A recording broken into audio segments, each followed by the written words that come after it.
Kasati sana.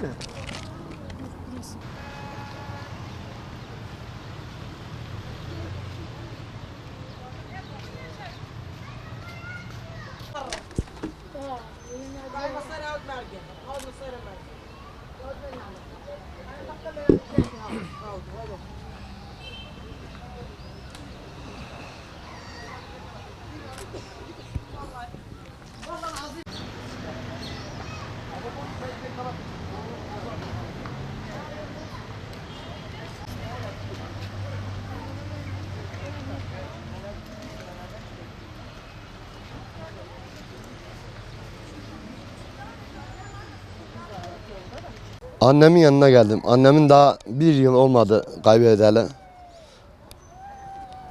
Ne diyeyim, mekanı cennet olsun. Ruhu, Allah kabirgenlerini sıkmasın.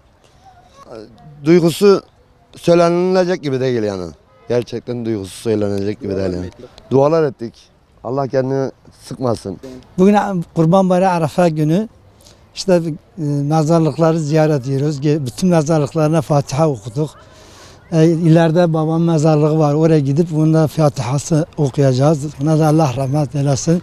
Bütün mezarlıkta yatan bütün mümin ve müminetlerin ruhlarına, yani Allah rahmet eylesin. Ruhlarına Fatiha okuyoruz. Allah rahmet. O kabi ibreti tabii ki bir ibret veriyor yani. İnsan hemen yani düşünüyor yani. Öyle mi düşünüyor? Tabii ya. Yani biz de yarın buraya gelebiliriz yani. Kayınbabamız var, halalarımız var, arkadaşımın babası var. Evet, tabii bugün Kurban Arefesi'ndeyiz. Tabii ölmüşlerimize rahmet göndermek amacıyla kabir ziyaretlerimizde bulunuyoruz. İşte mübarek, herkesin Kurban Bayramı mübarek olsun diyorum. Şimdiden tebrik ediyorum. Bütün İslam aleminin kurbanı mübarek olsun. Ölmüşlerimize de rahmet diliyoruz. İşte Yasinlerimizi, Nebe surelerimizi, işte Mülk surelerimizi bugün itibariyle okuyacağız. Ölmüşlerimize rahmet diliyorum. Bütün Müslüman aleminin Kurban Bayramı mübarek olsun diyorum. Tabii. Özellikle ölümü hatırlamak amacıyla buralara geliyoruz. Ziyaretlerimizi yapıyoruz.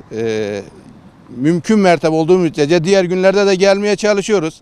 Ama müsait olduğumuzda genelde bu Arefe günleri buraya geliyoruz. Kabir ziyaretlerde bulunuyoruz. Ölmüşlerimize rahmet diliyoruz.